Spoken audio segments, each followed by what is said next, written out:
ओम शांति। आज का वरदान है अपनेपन के अधिकार की अनुभूति द्वारा अधीनता को समाप्त करने वाले सर्व अधिकारी भव। अपनेपन के अधिकार की अनुभूति द्वारा अधीनता को समाप्त करने वाले सर्व अधिकारी भव। आज बाबा ने हमें सर्व अधिकारी भव ये वरदान दिया। बहुत सुंदर गहरा वरदान है। उसी गहराई से बाबा ने एक्सप्लेन भी किया है। बाबा कहते बाप को अपना बनाना अर्थात अपना अधिकार अनुभव होना। इम्पॉर्टेंट लाइन है, गहरी लाइन है। बाप को अपना बनाना अर्थात अपना अधिकार अनुभव होना। जहाँ अधिकार है वहाँ ना तो स्व के प्रति अधीनता है, न संबंध संपर्क में आने की अधीनता है, न प्रकृति और परिस्थितियों में आने की अधीनता है। इम्पॉर्टेंट पॉइंट, जहाँ अधिकार है वहाँ ना तो स्वयं के प्रति अधीनता होगी, न संबंध संपर्क में आने की कोई अधीनता है, न प्रकृति न परिस्थिति में आने की अधीनता है। जब इन सब प्रकार की अधीनता समाप्त हो जाती है तब सर्व अधिकारी बन जाते हैं। जिन्होंने भी बाप को जाना और जानकर अपना बनाया वही महान हैं और अधिकारी हैं। जिन्होंने बाप को जाना, जानकर अपना बनाया वही महान और अधिकारी हैं। आज का वरदान गुह्यता को अपने अंदर समेटे हुए है। इस वरदान में दो चीज़ें हाईलाइट करने वाली हैं। पहला अपनेपन का अधिकार, और दूसरा कि हम सर्व प्रकार के अधिकारी बन जाते हैं। सर्व प्रकार की अधीनताओं के ऊपर हमारा मतलब हम विन कर लेते हैं उनको। तो एक तो अपनापन और एक अधिकार, ये दो शब्दों में आज का पूरा वरदान समाया हुआ है। तो बाबा ने कहा कि बाप को अपना बनाना मतलब अधिकार ले लेना, अधिकार अनुभव होना। और बाबा ने ये भी कहा बाबा को जानकर जिन्होंने अपना बनाया वही महान बन गए, वही अधिकारी बन गए।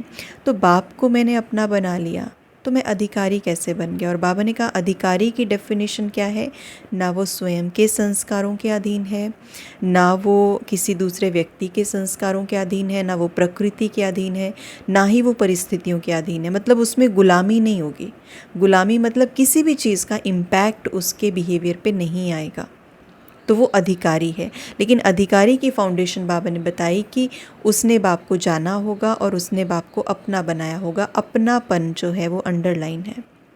तो अपनापन मतलब क्या, नॉर्मली अगर हम देखें तो ज्ञान में जब हम बाबा की अनुभूति करते हैं, मुरली सुनते हैं, योग लगाते हैं, तो एक बाबा के प्यार की और एक बिलोंगिंगनेस की अनुभूति होती है। अच्छा लगता है। हम कहते हैं बाबा हमने आपको अपना बना लिया, आपने हमें अपना बना लिया, मैंने आपको अपना बना लिया। लेकिन क्या ये सच में अपना बनाना है? क्योंकि मैंने बाबा को तो अपना बना लिया, मान लिया, हाँ जी बाबा आप मेरे पिता हो, आप मेरे सब कुछ हो। लेकिन जब परिस्थिति आती है तो क्या हमारे ऊपर उसका प्रभाव नहीं पड़ता? ये डीप चेकिंग है, ये डीप चेकिंग है। और आज की जो डेफिनेशन बाबा ने दी है हमें, उसके अनुसार बाबा ने बताया कि अगर बाप को सचमुच में जान लिया है और अपना बना लिया है तो अधीनता नहीं हो सकती।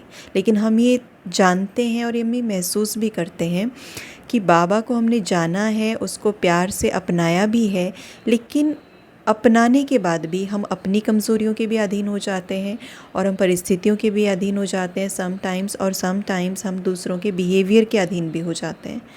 तो अपनाने का क्या मतलब है यहाँ पे?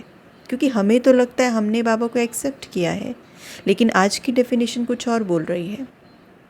तो अपनाने का मतलब ये है कि जब हम किसी को अपनाते हैं ना, तो हम उसके ऊपर हमारा सर्व तरीके से अधिकार हो जाता है। जो उसकी चीज़ है वो हमारी चीज़ हो जाती है। ये है अपनाना। तो हम आज ये देखें कि बाबा को हमने अपना लिया, राइट। हमने कहा बाबा आप मेरे हो, तो बाबा आप मेरे हो ऐसा नहीं कि खाली मेरे हो, मेरे पिता हो, ये है वो है, बाहर बाहर से, नो। लेकिन जो चीज़ बाबा आपकी है ना, अब वो मेरी है। जो चीज़ आपकी है उसके ऊपर अब मेरा अधिकार है। बाबा के पास क्या चीज़ है? और सुख, शांति, शक्ति, प्यार, पवित्रता, डिटैचमेंट, यही तो बाबा की शक्तियाँ और गुण हैं। तो ये जो 7 गुण हैं, ये जो 7 गुणों का वर्षा है, अगर मैंने कहा किसी को कि आप मेरे हो, तो उसकी जो चीज़ है वो भी तो मेरी हुई ना, उसके ऊपर हमारा अधिकार होता है। तो उसी तरह से बाबा ये कह रहे हैं कि मुझे अपनाओ। अपनाने का मतलब क्या है कि जो मेरी चीज़ें हैं, सुख, शांति, शक्ति, प्यार, पवित्रता, ज्ञान, आनंद, जो मेरी क्वालिटीज़ हैं, जो मेरी शक्तियाँ हैं, समाने की, समेटने की, सहयोग, जितनी भी शक्तियाँ, जितने भी गुण हैं, तो बाबा कह रहे हैं कि उन सब को अपनाओ। तो जब हम अपनेपन से इन सब चीज़ों को अपनाएंगे तो हमारे अंदर अधिकार आ जाएगा, सारी अधीनता ख़त्म हो जाएगी। हम खुद सोचें कि अगर हमने इस तरीके से बाबा को अपना लिया कि बाबा के वर्षे के ऊपर मैंने अपना अधिकार जमा लिया, अपना लिया, अगर बाबा के वर्षे को, इन शक्तियों को, गुणों को मैंने अपना लिया, तो मैं कैसे फिर अपने संस्कारों के अधीन हो सकती हूँ? हो ही नहीं सकता। मैं कैसे फिर परिस्थितियों के अधीन हो जाऊँगी? नहीं हो सकता। प्रकृति के अधीन, लोगों के व्यवहार के अधीन नहीं हो सकती मैं। क्यों? क्योंकि अब मैं अधिकारी बन गई। कैसे? उन गुणों को अपना लिया। तो अपनापन, ये हम बोलते आए हैं बाबा आप मेरे हो, मेरे हो, लेकिन आज हम इसकी गहराई को समझने की कोशिश करते हैं कि बाबा आप मेरे हो मतलब आपकी शक्तियाँ मेरी शक्तियाँ, आपके गुण मेरे गुण, आपकी क्वालिटीज़ मेरी क्वालिटीज़, आपकी महानता मेरी महानता, आपकी दिव्यता मेरी दिव्यता, आपकी रूहानियत मेरी रूहानियत, जो आपका वो मेरा। रावण की कोई चीज़ मेरी नहीं, रावण की कोई चीज़ मेरी नहीं, देवभान की कोई चीज़ मेरी नहीं, आपकी दिव्यता मेरी दिव्यता। ये है अपनाना, ये है अधिकार। तो ये अपनापन अधिकार को लाता है। तो इसलिए आज का वरदान बहुत बहुत बहुत गहरा, बहुत सुंदर। आज एक दिन के लिए हम ऐसे बाबा को अपनाएंगे और देखते हैं कि ऐसे अपनाने से क्या अधीनता होती है पूरे दिन में या नहीं होती है। आज का दिन हम ये प्रैक्टिकल में करके देखते हैं। तो स्लोगन है, दूसरा जो हमारा होमवर्क रहेगा, स्लोगन बाबा ने दिया, अपने संस्कार व गुणों को सर्व के साथ मिलाकर चलना यही विशेष आत्माओं की विशेषता है। अपने संस्कार व गुणों को सर्व के साथ मिलाकर चलना यही विशेष आत्माओं की विशेषता है।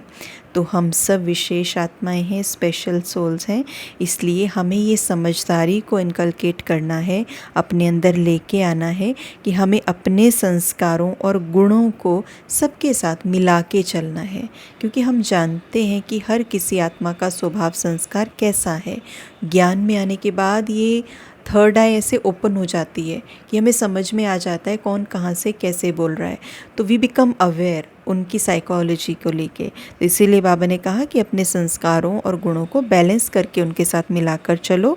तो ये आप बच्चों की, आप विशेष आत्माओं की विशेषता है। तो आज हम गुणों और संस्कारों को भी मिलाते हुए चलेंगे। ये हमारा दूसरा होमवर्क। ओम शांति।